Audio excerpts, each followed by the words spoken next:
I think that we want to realize that water is like the earth, like the plants, like the animals, everything that we have is actually a gift. We didn't create it. We didn't make the plants, we didn't make the soil, we don't make the water. It's all an absolute gift to life. And all other life is a gift to our human life. For us to start to be more conscious in recognizing those relationships and make them mutually supportive relationships instead of one-sided, just taking and using. It's when we have a real relationship with something that we come to know it and respect it and care for it and love it. So I think, especially in the case of water, it's such a communicator to all the other aspects. I mean, in the farm, with throughout the soil and throughout the life of the plants and through the animals, it's all bringing its influence, and we can't live without it. And so we need to try to really use it very, very consciously, and working through a whole farm organism and creating conditions that will conserve and sequester some of those elements is critical for us to learn to do, and not just use them in a careless way. So for us, especially with the biodynamic preparations, when we want to spread the horn manure on the soil, we stir it in water for an hour, and we create a vortex in one direction and then break that into chaos, and we create form again in the opposite direction. So we're constantly moving through this form and chaos with the water. And actually people have taken pictures of it's like a funnel in the bottom of a tornado, pictures, and the water begins to pulse through the motion, the energy that we're putting in creating motion. Water is definitely connected with motion. We can observe that, But when you stir it rhythmically that way with the biodynamic preparations, then the influences and life forces that they support get activated and become part of that water activity, and we're like enlivening that water. Nature does this process too in streams where the water meanders and moves and there's vortexes and things, but we're doing it in a very conscious way.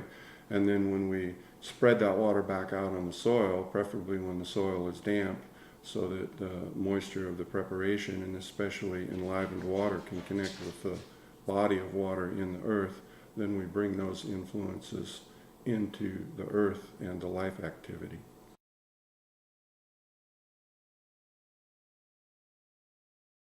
We show films here at the Grange every month, and in March the film is called Last Call at the Oasis. It's about the global drought and water conditions, and it pays a lot of attention to California, so we think it's a wonderful film, and we've shown a lot of water films, Thirst and Flow and all kinds of things. So this film is March 20th, Thursday, in this room at 7. So thank you all for coming here tonight, and I want to thank our presenters. This is a great community. You saw from how much is going on.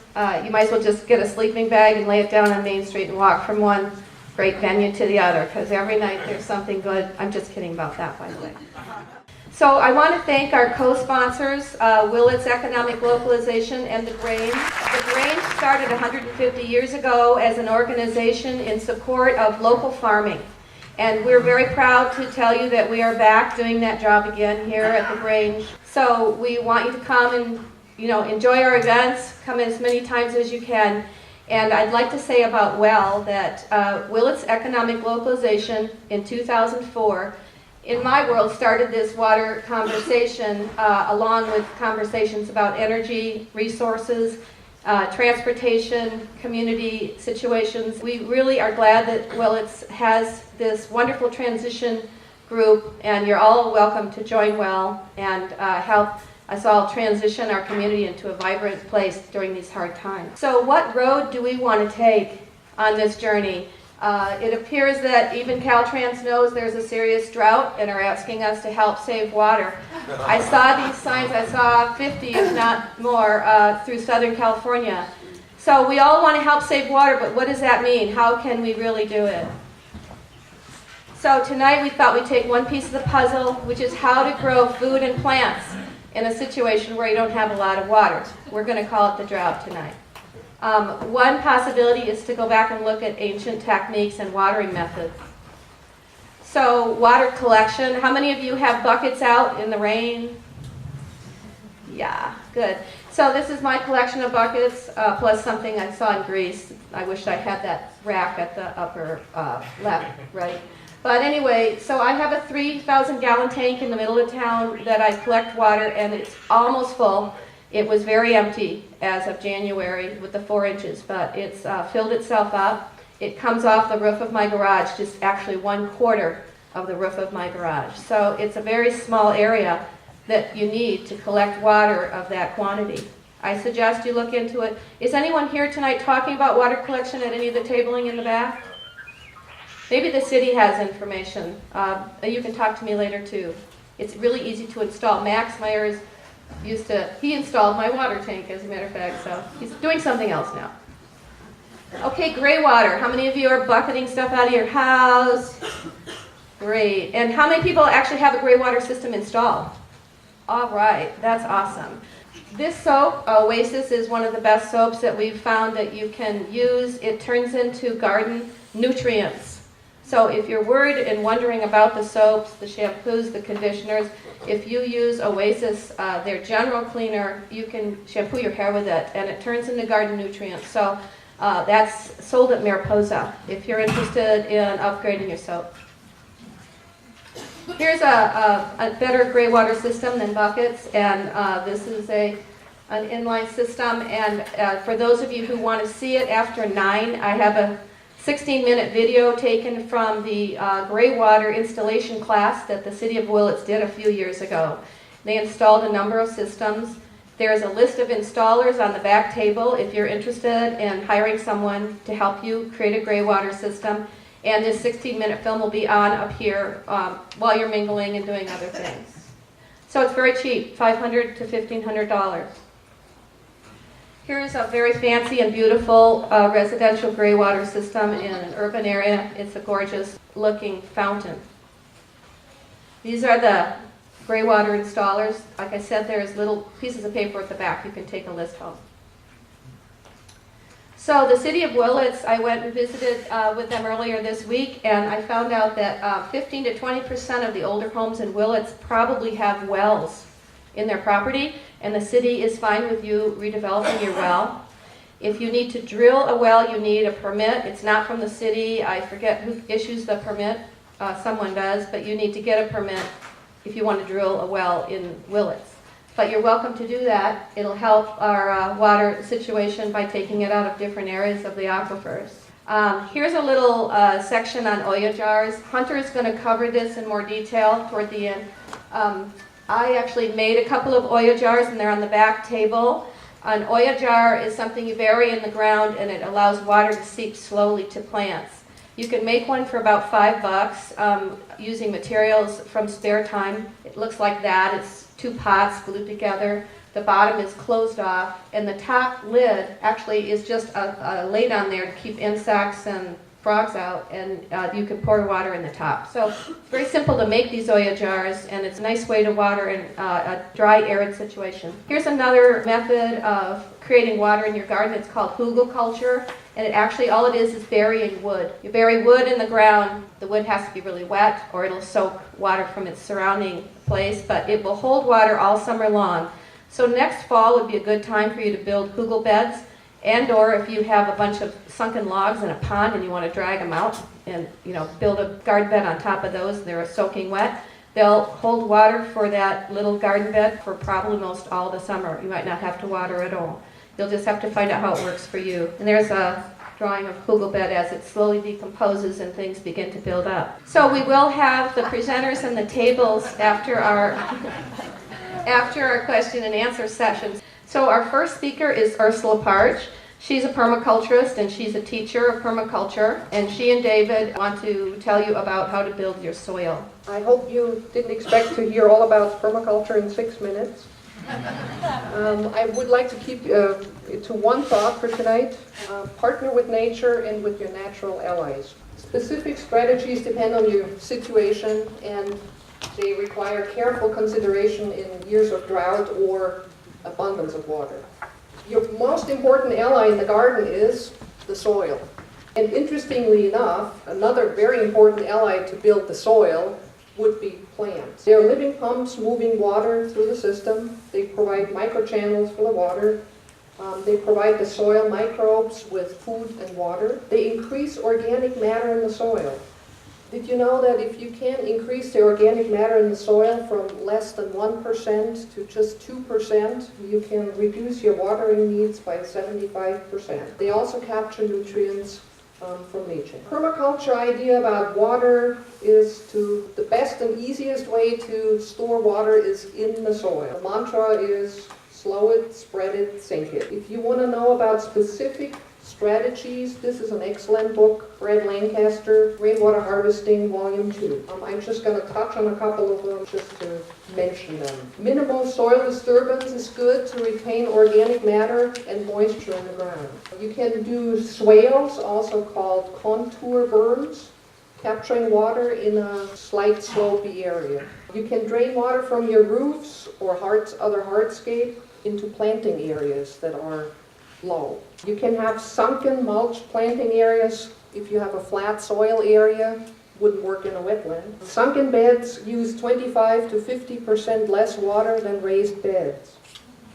Mulch is good. It reduces evaporation by over 60% and watering needs by over 25%. Vertical mulch is similar to what Annie showed. It would be like digging a ditch, a couple of feet wide, couple of feet low. Put old newspapers, junk mail, phone books, woody things in the wet situation, and it will retain the moisture. As a former accountant, I couldn't help but run some numbers.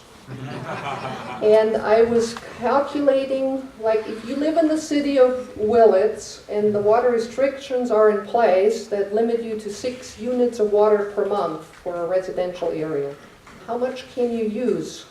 How much can you water with 1 unit? So if you use 5 units for your indoor needs, then you're left with 1 unit or 750 gallons a month. It depends on how you plant. If you do the conventional method, so you run a rototiller, you put vegetables in the ground, space them according to what it says on the package, you can expect with 750 gallons a month or 1 unit of water to plant 125 square feet. So that would be 4 foot by about 30 foot. If you do intensive gardening, a la John Jeavons, with excellent soil, you can really space your plants close together. You can plant about twice that much, 250 square feet. If you do mulch and wide spacing of plants, so you give each plant more space, you can probably do about 400 square foot of planting with 1 unit or 750 gallons per month. And the yield from that is, for example, tomatoes, and those are just, random numbers or average numbers. Your situation could be very different. The intensive method would give you about 280 pounds of, let's say, tomatoes. The mulch and wide spacing about 225 pounds. And the conventional method about 140 pounds. So it's your choice.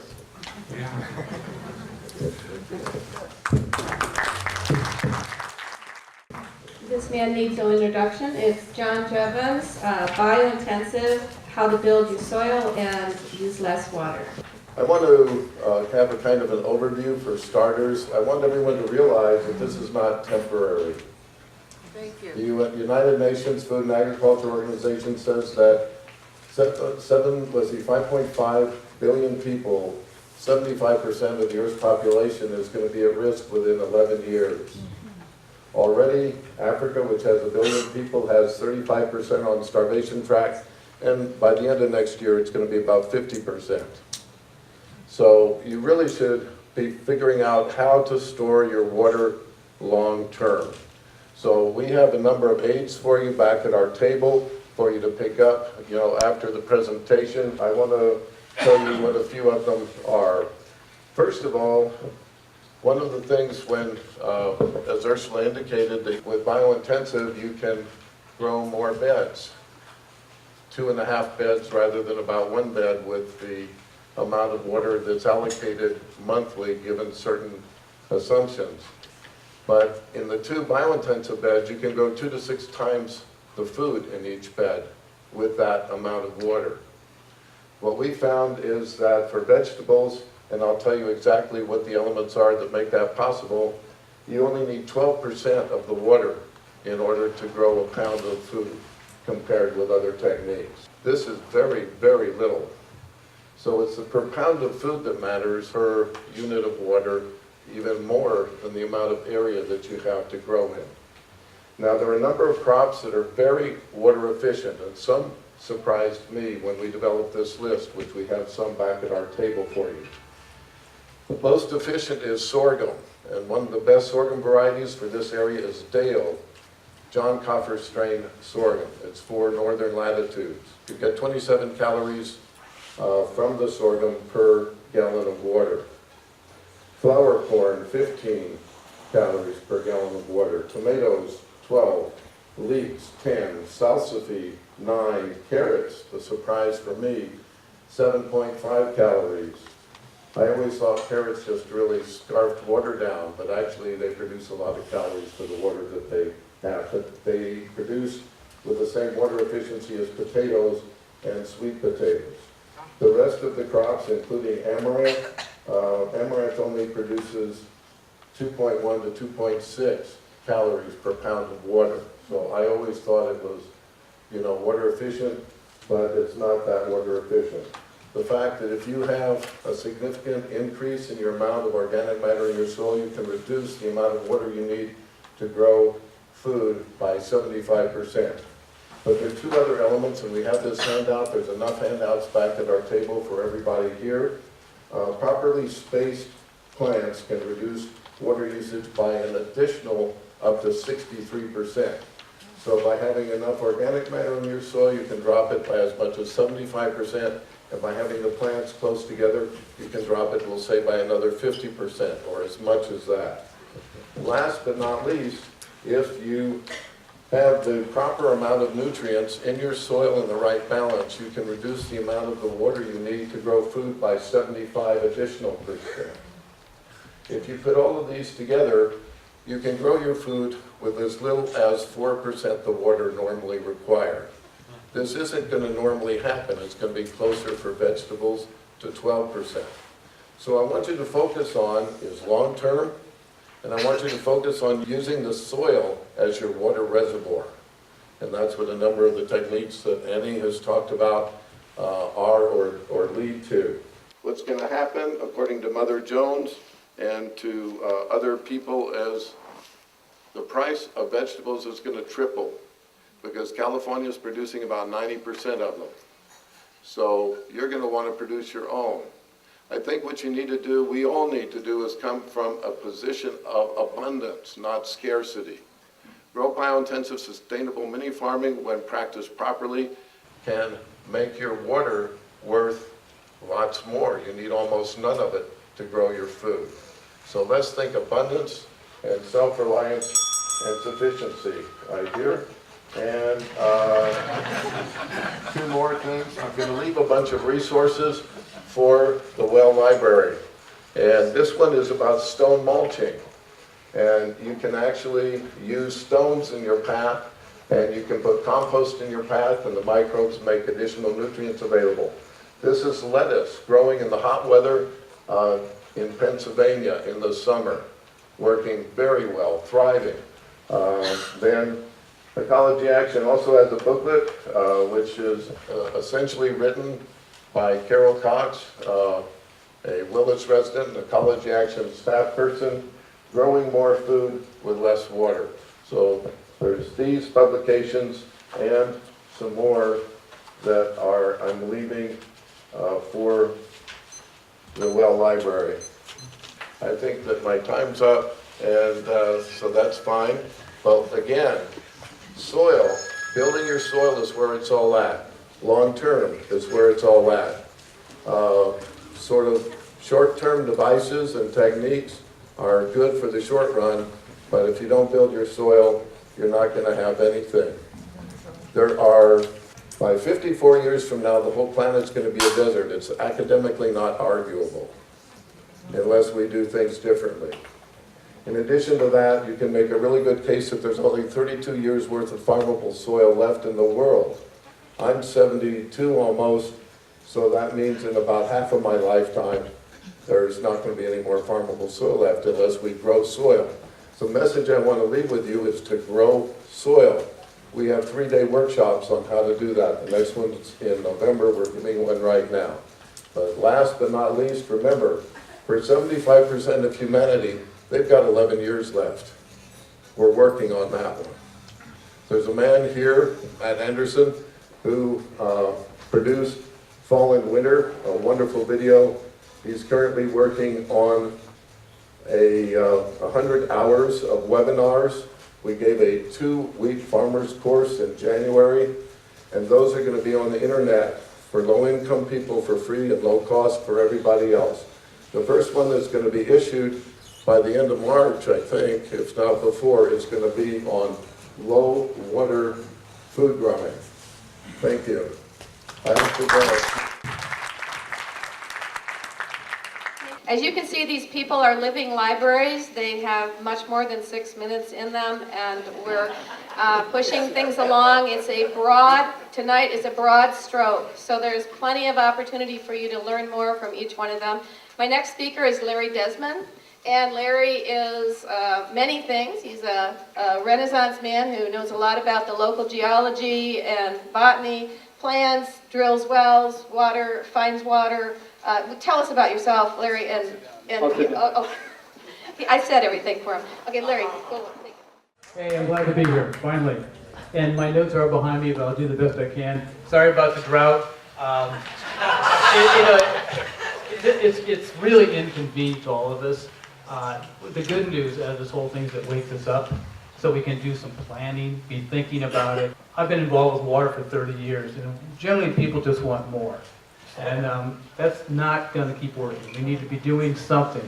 Basically, it's planning. What's your plan? It's getting people to realize, well, how much water do you need? For number one, your domestic water should be first. That should be safe, get it tested, no question about it. But what's your water footprint? What do you need for the full year? Just as an example, I'm a big garden person. I use quite a bit. I've really curtailed my water usage. But I still use in the summer about 700 gallons a day. Does that sound bad or good? I hope you have it, Larry. Anyway, I'm glad to have that. And I'll tell you about my storage in a few minutes. Domestically, with 4 people in the house, we use about 150 gallons a day. And we could bring that down more. Agriculture is about 700, as I said. So domestically, that's 365 a year. You need it every day. So just doing the math, that's 54,750 gallons. It's got to come from someplace. Your agricultural water, I figure 180 days per year for that. I don't use it in the wintertime, but I do need 700 gallons for 180 days. So that's 126,000 gallons. Add those together, it's 180,000 gallons, a little over half an acre foot. And we hear that term. Is everybody familiar with an acre foot is? A lot of nods. No one says no. Okay, you got it. But an acre of water, well, half a foot deep in my case. And that's kind of the average for most homes in the country, believe it or not, at least in California. That's got to come down. But regardless, where are you going to get this water? It's either going to be stored in the ground or it's going to be stored above ground. I don't know where else, unless it's going to ideally come out of the sky on a regular basis. Here it doesn't do that. Storage is the only way you're going to get it. It's going to get in the ground or above. So in this group of people, how many people are on city water? About a third of you. What about wells? Not too many. What about springs? So of the group here, wells, as far as a sustainable water source, wells is the least utilized. The good news is I do water development. Mendocino Water Works is my business. Been doing it for 30 years, as I said. And I do a lot of spring water development. I also locate a lot of wells for people. And what I'm seeing is a progression over the last few years as more people are looking for wells. Because that spring, particularly in a drought situation, is being hampered. Ideally, the well can produce that water you still need. So that's one direction people could move into. I'm not trying to dry the aquifer up either. I think we have plenty of water in this area, and I think it's also underutilized. So I think we have more we could get. I'm still looking at using water in a prudent way. I'm not trying to just use it. And the idea of water meters too, the city people, the people on city water, have water meters. Use that meter. That's a great tool. And I'm a big proponent of getting people, whether you're on a well or a spring, to put your own water meter in. It gives you the information daily, yearly, whatever you need, but it also identifies leaks. So you'll get a lot of information out of that device. Even a 1-inch meter is about $240. They last forever. There's no maintenance. They just run. Great tool for you. And then this time of year, it's a great time to check whatever system you're using. Check it. Make sure it's working as good as it can before you need it. Check for leaks. One thing you can do quickly is real easy. Is just if it's in a storage tank, just turn that off. Put a gauge on a faucet. Put the pressure gauge on the faucet first, then go up to the tank, shut that off. That pressure should hold. It should not be dropping. If it's dropping, you've got a leak. Fix it now before you need it. One of the things I was asked to talk about is the hydrology. Hydrology. So in 1 minute, the world's hydrology. Basically, like in our valley here, when these streams, rivers, well in our case, streams flow into the valley, as you all know, when it rains heavily, the water gets really cloudy, really turbid. That's bringing not just clay and silt, but it's bringing sand and even small stones. That's all racing to the valley. And over hundreds of years, thousands of years, our valley is about 600 feet of silt, gravel, or gravel, sand, silt, and clay. When someone puts a well in, if you're in clay, you're not getting much water out of it. It's too tight. Water can't percolate through clay. But if you're in sand or gravel, it's much more readily available. The well the city's going to be using, the Eliza well is one of those wells that's pretty magical. It's an artesian well. It by itself comes out of the ground about 32 gallons a minute, has for a long time. When the city put a pump into that last summer, they pumped it at about 400 gallons a minute for 3 months continuously. And you may think, what a waste. Well, somewhat it is a waste, but it's also now you can clock to see what can that really do for us. So if the city's going to put in $1 million or $2 million to tap into that, we will make sure it's a good source of water and sustainable. Unfortunately, the county's now having the city re-drill that because it didn't match up to current standards for sanitation. That's happening right now. That's a big topic. I just kind of entered into that. We'll continue. There's a lot to talk about water. Our next speaker is Michael Foley. He's the president of this grange here. He's involved in so many activities. I would take his 6 minutes to just list them.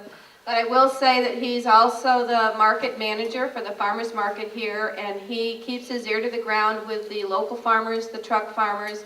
If you buy your food from the farmers market or you have a CSA, we're all wondering what's going to happen to our local food this year. Tell us, Michael. Okay. 2 weeks ago was the annual meeting of the Mendocino County Farmers Market Association. We met in here, and as part of the meeting, we had a discussion of how are you facing the drought? And as I already knew from talking to other people, the picture was pretty grim. Farmers are taking the drought very, very, very seriously. Major grape growers in Redwood Valley have already said they're not going to have a crop this year because they're not going to beggar their neighbors by drawing down their wells. So you can have an effect on your neighbors' wells if you draw too much, and that's the fear in Redwood Valley. Ann Weider from CNA Organics, who some of you know from Farmers Market, is not going to grow her favorite crops, melons and squash, for the same reason. She's in Redwood Valley. She doesn't want to draw down her neighbor's well to make a few bucks at Farmers Market. A major CSA in Yorkville canceled its CSA. They're not going to have enough water to grow vegetables. They're going to grow their berries and their fruit, and do the value-added stuff, but they're not going to do that. Similar news from around the county. Some places we didn't know. We don't know about water allocations in Potter Valley, for example, which would affect some of our farmers. There's more water in Round Valley and in Laytonville, but the picture is that farmers are preparing for the worst. It's actually worse in the Central Valley, because even if we get a lot more rain, we can't expect a lot of snow melt. It's just raining in the Sierras and running off. Both the Central Valley project, run by the federal government, and the California project, run by the state government, have announced that they are giving little to no water to farmers in the Central Valley. That means most people, unless they have wells, they're not planting row crops. That's why the price of vegetables is going to go way, way up. I'm not here to give you advice about how to grow, but I can say that the one bright side of this is that there's plenty of opportunity for you if you've got a source of water. You can replace those supermarket vegetables, those Mariposa vegetables, and I'm sorry to say, maybe even the farmer's market vegetables, with things you grow at home. You should start thinking about it, because it's time to start thinking about it. I just seeded my tomatoes. You want them in by April 15th? You got to start now. So you got to start thinking about it. Much more closer to the home in the valley floor. What's going to happen this summer if the city's pumping out that well and its other well, and the Schusters and the Griggs are again selling tens of thousands, hundreds of thousands of gallons of water to the agency whose name may not be spoken?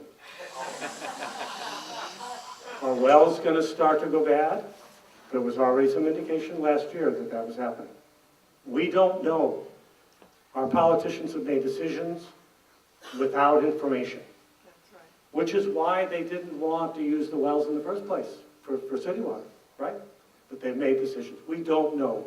So that's something to look at, something to ask our public officials who studiously avoid the question because it involves the agency whose name may not be spoken. And that will create division. I'm a farmer, folks. I divide bulbs of garlic. I divide little starts from one another. I transplant them. They multiply, they fructify. Division is not evil. Division can be fructifying, important, something we need. So let's not be afraid of the agency whose name we may not mention.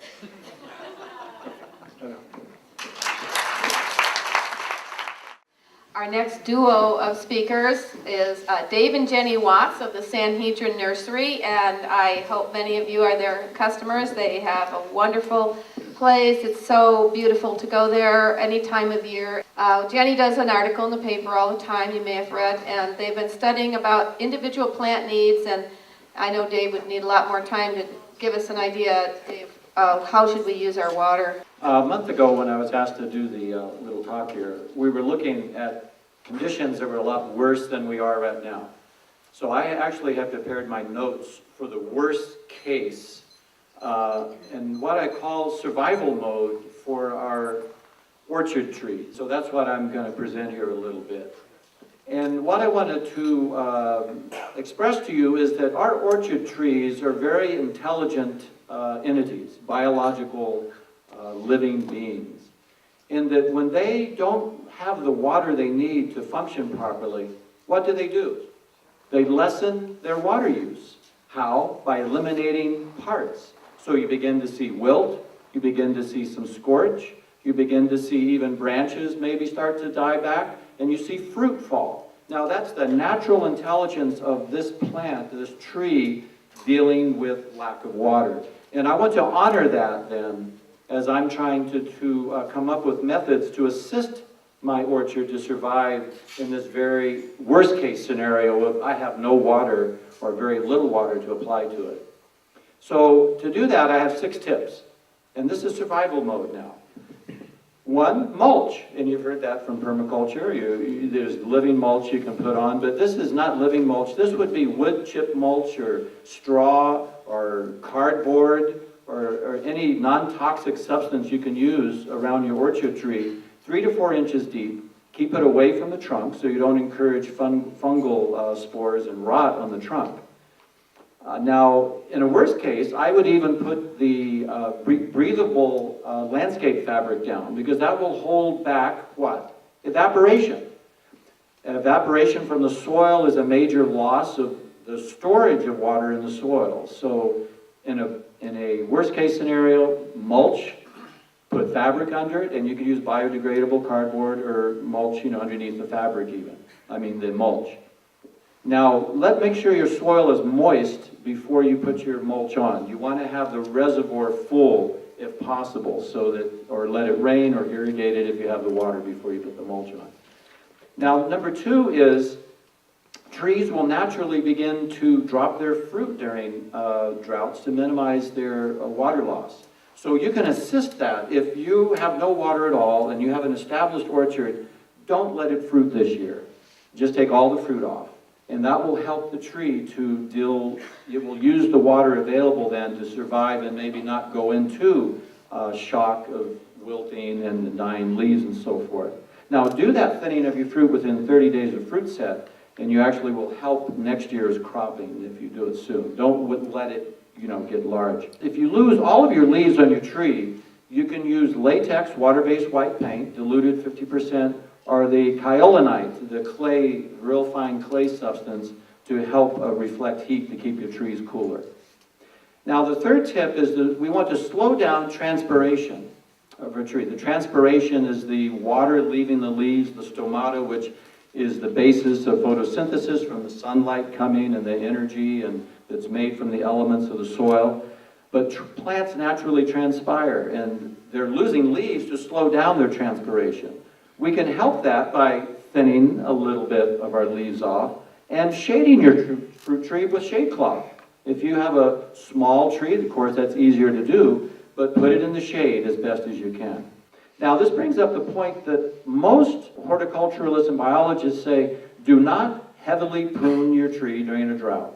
And the 2 reasons being is, the thought is that you're going to take away some of the plant material so the available water can help it survive. But you do not know where that plant biologically is going to grow. It is smarter than us. So don't over prune it, don't prune it heavily, because you may be taking off parts of that plant that will survive. It's just like a winter injury plant. When a plant gets injured in the wintertime, you wait until the springtime growth before you remove the dead material. It's the same with a drought-stressed orchard tree then, it's the same principle. Don't over-fertilize with nitrogen fertilizer, because you don't want to encourage growth. You want it to be minimal in its activity there and trying to grow. 5, prioritize then your use of water that you do have.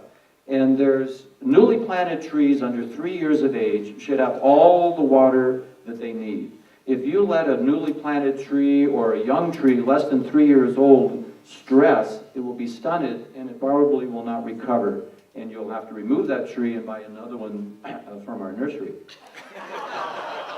So give all your precious water to those trees first. Water your favorite bearing tree. If you don't like one of the trees, and this is a good time to withdraw water from it. Give the higher trees that need higher water need trees their water first if you can, peaches, nectarines, and plums. And leave the jujubes, pomegranates, olives, persimmons, figs, mulberries, black walnuts. Water them last because those are more drought tolerant, as hazelnuts are, and apricots and almonds, and apple on M111 rootstock or standard rootstock. Now, the easiest way to water is simply on a new tree is do a basin about 2 to 3 feet away from the trunk, 4 to 6 inches high.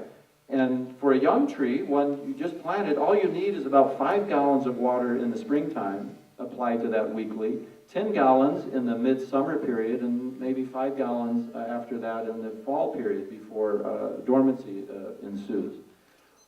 For a 2-year-old tree, just double those amounts. For a 3-year-old tree, double that again.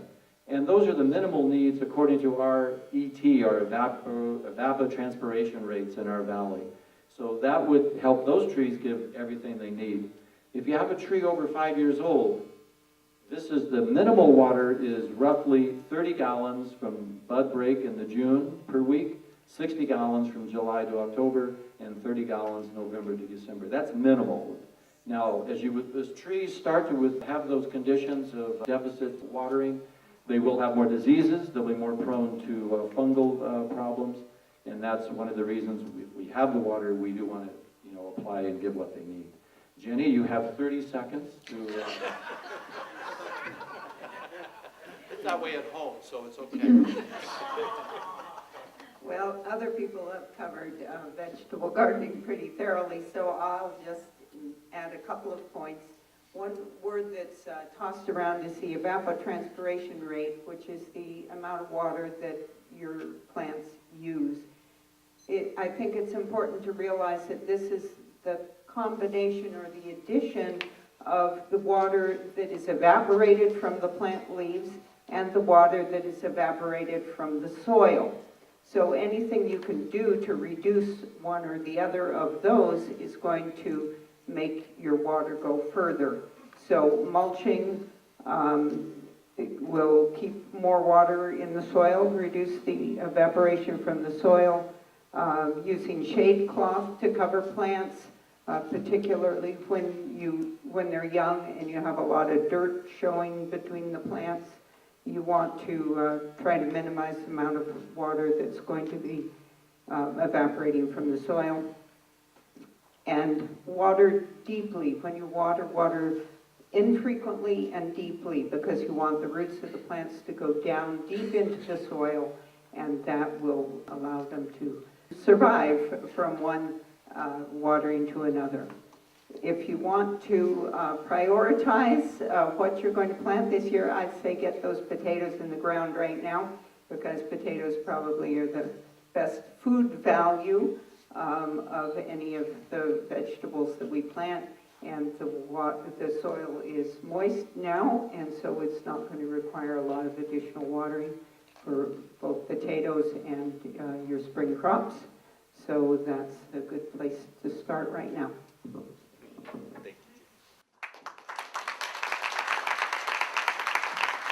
Thank you, Jenny. That was a good 30 seconds. That was good. Jamie Chevalier of Bountiful Gardens is going to speak also about water needs for our plants, and she has a great 6-minute talk for us. We have a couple information sheets back there at our Bountiful Gardens table, so I won't try and cover any of that. I'll just try and go as fast as I can, give you as much as I can about choosing varieties, timing, and siting. So the first thing I just want to in passing say that those hardy nut crops, those really drought-resistant nut crops that Dave mentioned, plus our beloved local oaks, have been the basis of permanent agriculture systems in drylands for centuries. So if you're thinking long-term, think acorns, chestnuts, almonds, hazelnuts. Those things, along with apples and grapevines, have been dry farmed in some places on 30 inches of rainfall for many years.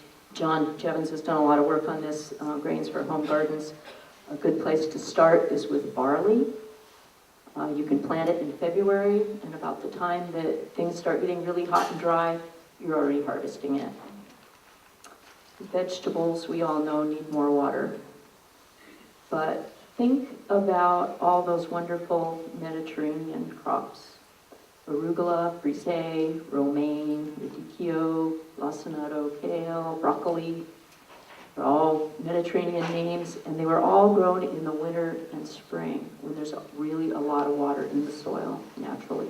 We think of beans as a summer crop, but the bean of the Mediterranean countries is the fava, and that was planted with the fall rains and overwintered.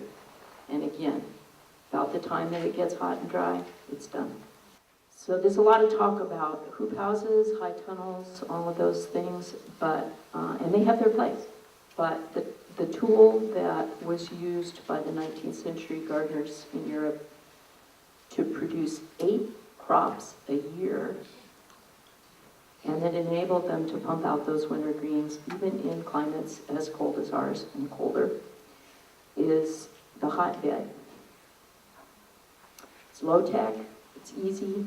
I used it in Alaska very successfully. It's a compost pile in a box, basically. So then we get to summer crops, and that's where it gets hard. So I'd like to, everybody's had great tips about all the different things that you do, but I'd just like to hit 3 that have been really successful and important in my garden and that you don't hear as much about. 1, the power of a very few plants very well tended. Weeds, wastewater, wasted food, wastewater, stressed plants, wastewater. So it's both things.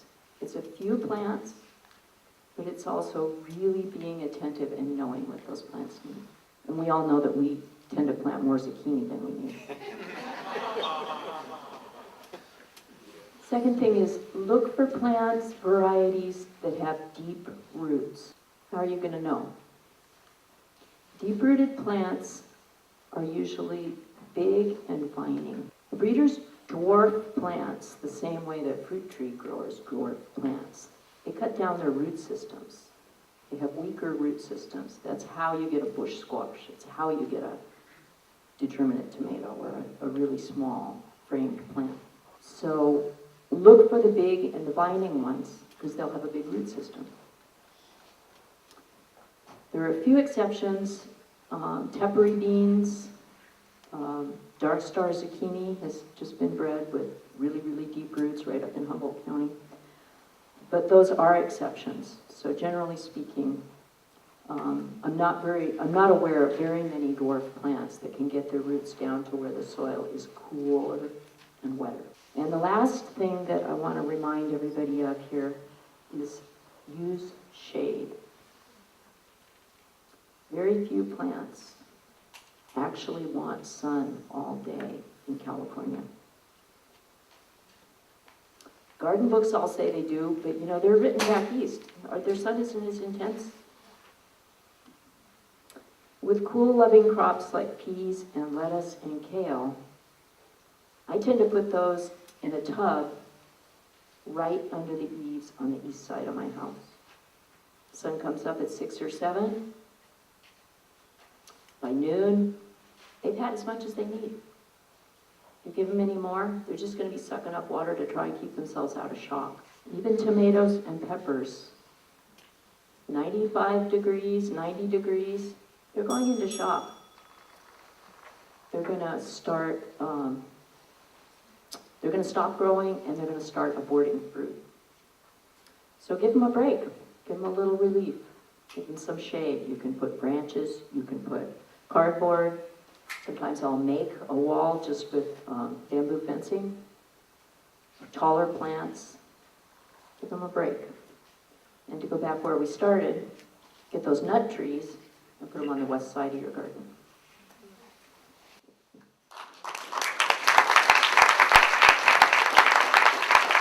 Our next speaker is Alan Adkisson, and he has a very unusual method for increasing water in the soil and using our soil, and it's about mycelium. So take it away. First, I kind of want to talk about what effective microorganisms are and make it so it's not such a big word. There are lactic acid bacteria, purple non-sulfur bacteria, Streptomyces sp, which creates this mycelium that we like, that is such a healing type of mycelium throughout history. And for the life of me, I'll get to the other one in a second here. Now, the benefit to using these effective microorganisms is that most of the time they cut our water usage down to roughly half. And I hope that you guys are mainly critical thinkers. I hope you take what I say and go and look it up. I myself, I prefer the Google Scholar search engine because it will provide you with links and citations for what I'm talking about. Now, another thing I want to talk about is sub-irrigated planter technology. Have you guys, has anyone heard of like an earth box or a global bucket? Okay. Now, if you went on to YouTube and you checked out their website or checked out some of their videos on commercial farming applications, you'll find that these boxes This box holds 7 to 10 gallons of soil, and it effectively makes a plant think it's in 100 gallons of soil. Now, they also use 1/3 of the water of traditional farming. Another benefit is this: since you're not in the ground, you're in a planter, you can get your organic certification the very first year. No testing the soil 3 years before you can sell an organic product. When you pair it with these effective microorganisms, you get explosive mycelial growth because there's a mulch layer built into these types of boxes. I really think you should look into the DIY aspect of this and build your own. I get a kick out of going to people's farms and seeing that they've taken old refrigerators and things and turned them into this. Now, from the sub-irrigated planter technology, you know, this goes all the way back to Babylon, to the Hanging Gardens of Babylon. This is not new technology. This is technologies that people used to farm in the desert. Yield increases of 30% when using 1/3 the water. That's what we're looking for here.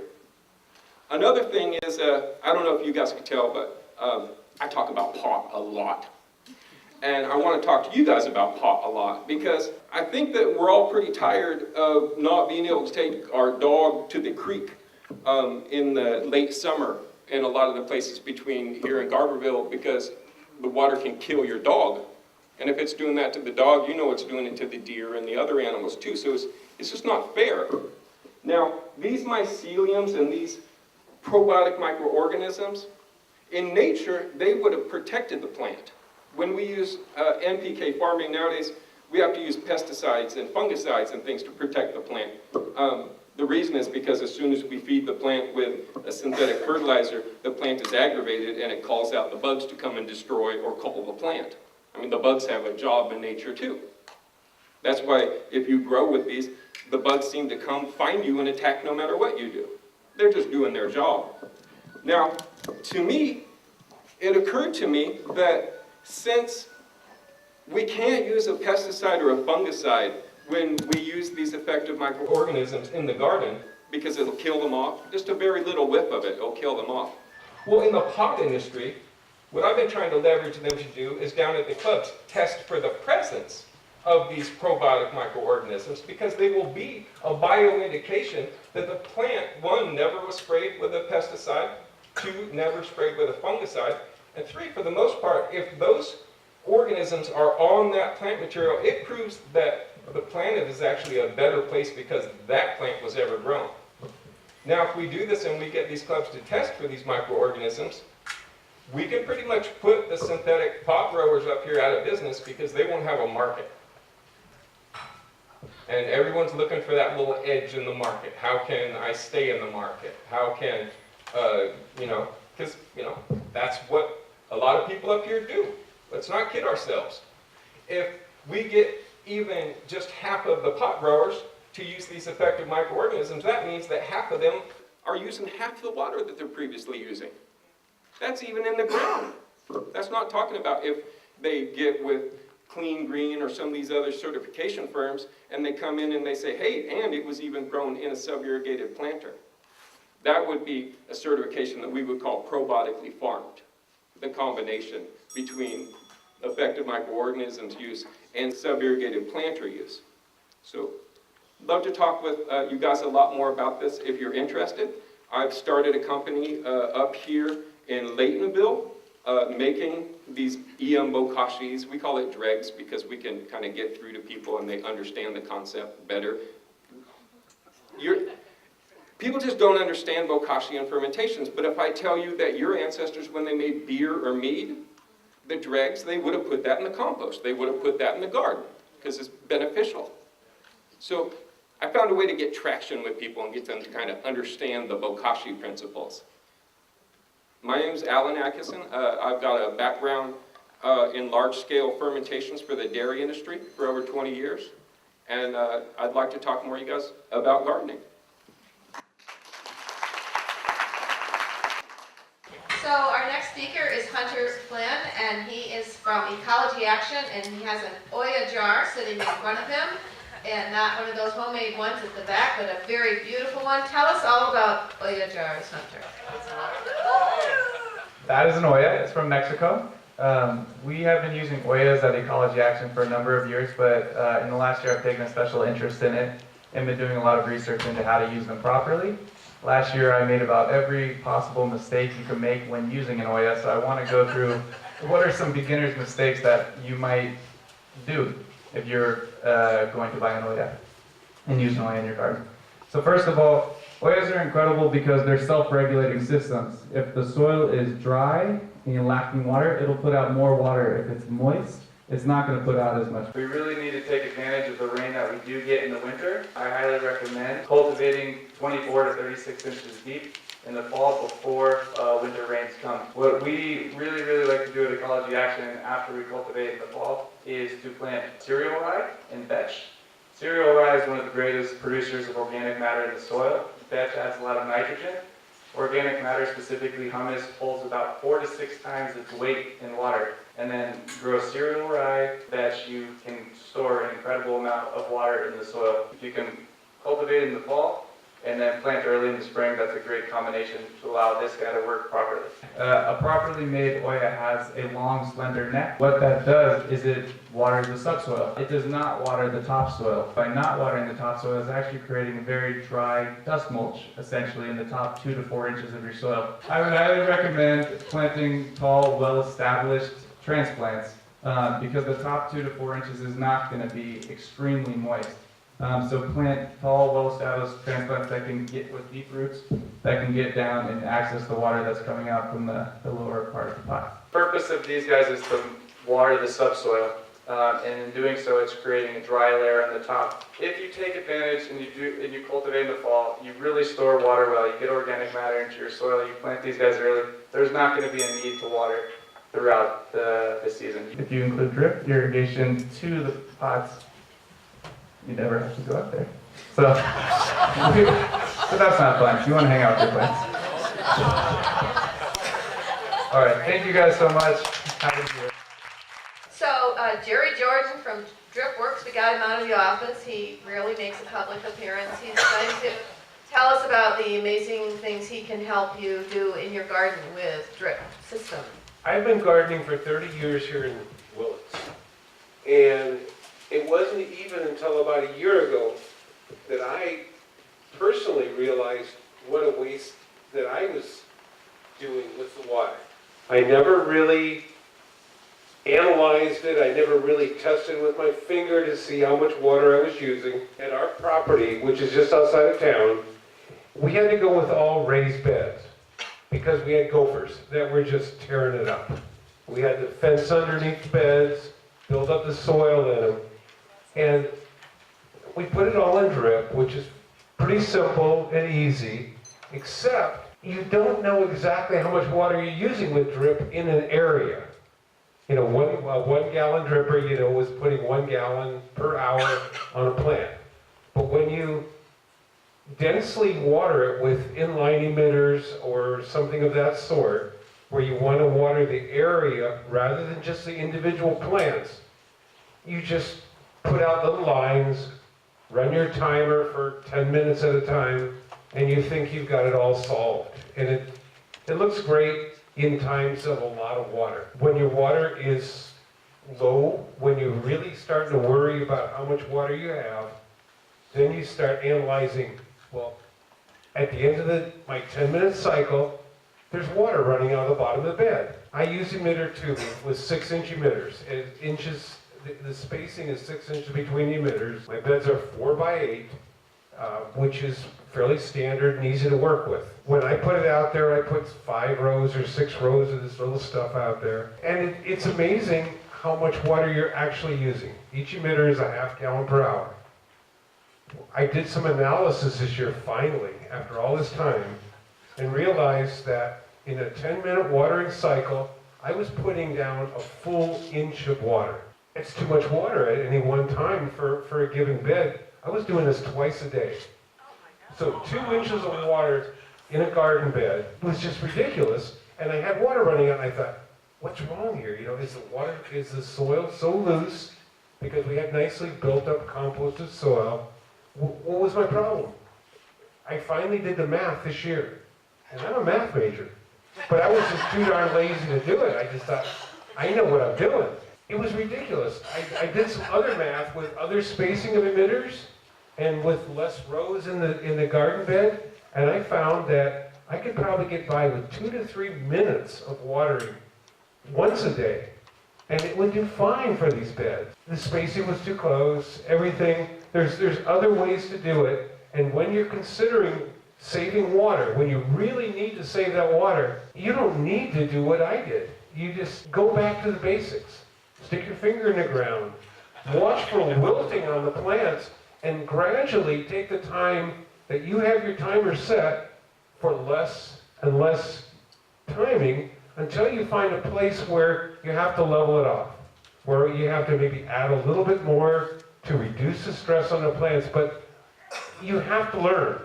And everybody's soil is different, everybody's conditions out there in the garden area, whether you have partial shade or full shade or none, whether you have prevailing winds in the summertime when it dries everything out. All these options, all these variables will change what you do. Analyze your system. Take the time to really learn what you're doing. Use less water. You can grow 10 times as many plants as I could have in the last couple of years with the water that I was using. And, you know, I would just basically say it was a mixture of ignorance and laziness that prevented me from doing any of this. I worked a regular job and I really didn't want to come home and do more work.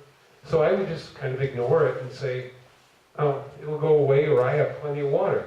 But we're not going to have that in the future. And so everybody has to be more analytical, more serious about what they're doing with their drip. Drip is a wonderful tool. A lot of people would think an hour is a reasonable amount of time. And if it's in the ground, you don't know that you're overwatering. The reality is, you don't need that much. You don't even need close to that much. And your plants will tell you, just go by what you feel, what you know, and what you learn from your own garden, and you will learn a lot more than I did in 30 years. It's amazing. And it all works, like he was saying, with his Oya pots. I was working with a guy at Botanical Gardens last year who was selling the same things. Put a little tiny line into each pot and put it on a timer and have your timer go off every 3 days for 5 minutes. It'll fill the pot. You don't have to maintain them.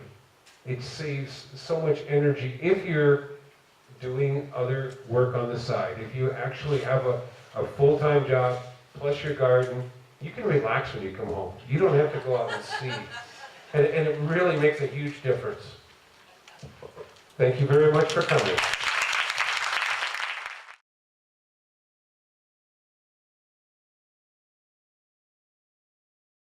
One time during the course, we found 47 uses that a tree had and 17 interconnections to the other species and organisms around it.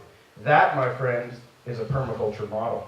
Okay? Not just how can I apply water to my garden and the drip system, but what else around that garden's roots depends on that water. How does it use that water, and how can we use the relationships between those different elements to make the entire system work better? Okay, so I'm going to give you one example. So currently, up at the Mendocino Ecological Learning Center, which was a nonprofit we started here in Willits in 2003, right here in Pine Mountain, not far from Ecology Action, we've been kind of semi-closed ever since I fell madly in love with aquaponics. So now we're mainly focusing on a project of MELC, which is NorCal Aquaponics. It has a lot more interest, funding, and volunteer labor and internships. So then, what is aquaponics? Aquaponics is a fusion of two basic sciences. It's a fusion of aquaculture, or the farming of aquatic organisms, most commonly fish, and it's a fusion of hydroponics, or the farming of crops in a soilless system, or a soil substitute, such as a substrate, gravel in place of soil. I like to farm mostly on water itself. I float most of my crops on the water itself. So why did I fall so madly in love with aquaponics? Through my work in sustainable water systems. Up at the Mendocino Ecological Learning Center, we have our flush composting toilet, built with 50% Willits News. Right? So this gives you an idea of the kind of They call me the four-wheel permaculture madman, and that's not on accident, okay? I'm like, why build a bathroom when I can build it from recycled materials? The Willits News is not recycling their newspaper. So why don't I just go get it, soak it overnight, shred it up, mix it with some cement, some earth, some clay, some sand, and we built a bathroom from 50% paper. So the way you have to go to the bathroom is that you can't flush the toilet until you've washed your hands. It improves hygiene on the farm. But the reason you can't is because it's terrible. So many places in the world, like in New Zealand, the toilets never stop flushing in New Zealand, in South Island, because they dammed the rivers to irrigate the pastures for the sheep, and now there's so much water they got to get rid of it. But to me, it's madness to flush potable, good drinking water, fresh water, one of our most finite resources on the planet, flush it down the toilet. So in our bathroom, you got to wash your hands first. It goes through a filter, goes into the toilet bowl, and now you have enough water to flush the toilet. And then that goes into a flush compost toilet, which goes to a worm bin. The worms eat all the you-know-what in the toilet paper, and all the liquids go into a constructed wetland where I grow compost crops, and from there it overflows into irrigated orchard. Gives you an idea of systems thought, permaculture design. So how do I apply that to aquaponics? Well, my approach to aquaponics I call closed-loop aquaponics. It's aquaponics with applied permaculture. I'm kind of the first person who's known for fusing those two sciences. So real quickly, what I've done is I've created a system where one system supports the needs of another. So right now I have a booth back there, and May 8th to 12th we're going to be holding our first Willits course. Not running the world's largest aquaponics farm in Costa Rica anymore, guys. I'm not going down to Nicaragua as much. I'm not going to Thailand as much. I want to be here supporting you guys. So I would love to see you all show up for this course, as many of you as possible. It's going to be May 8th to 12th. It'll be held here in the Grange, up at our farm, and at our... How many of you guys have heard of Aqua Gardens? They sell their lettuce at Mariposa. That's a graduate and colleague of ours. He now runs a beautiful aquaponics farm in Potter Valley. We'll be visiting his farm. Real quick, maybe 30 seconds. I want to quickly give you guys an idea of the ultimate design of this permaculture madman. So currently I am digging a large terrace, 15 feet deep. I'm going to bury 3 30-foot shipping containers, and I'm going to weld them together with doors in them. This is going to be my organic shiitake mushroom lab. Why? Because the earth maintains the perfect temperature, 55 degrees, optimal for shiitake mushroom cultivation. Know your elements in your system. It exhales CO2. What do plants inhale? The air coming out of my mushroom lab goes through a filter into my greenhouse above it, directly above it, wasting no floor space. It brings in that warm CO2 air in the winter, or that cool CO2-rich air in the summer. The plants uptake it. Now what do the plants give off? See, they give off oxygen. Now oxygen goes down through a filter back to the mushroom labs and feeds the mushrooms the oxygen they need. So it's a symbiotic relationship. How do I warm the greenhouse? In the back of that, I have my chickens and my ducks. The chickens every night nest on a little pipe that goes to my fish to warm my pipe, because every chicken puts out 45 BTUs of liquid. On and on and on. I could go on and on talking about the solar dryer, the solar hot water heater, or that I'm off the grid for 12 years. But if you want to know all that, come take one of our courses. Thanks.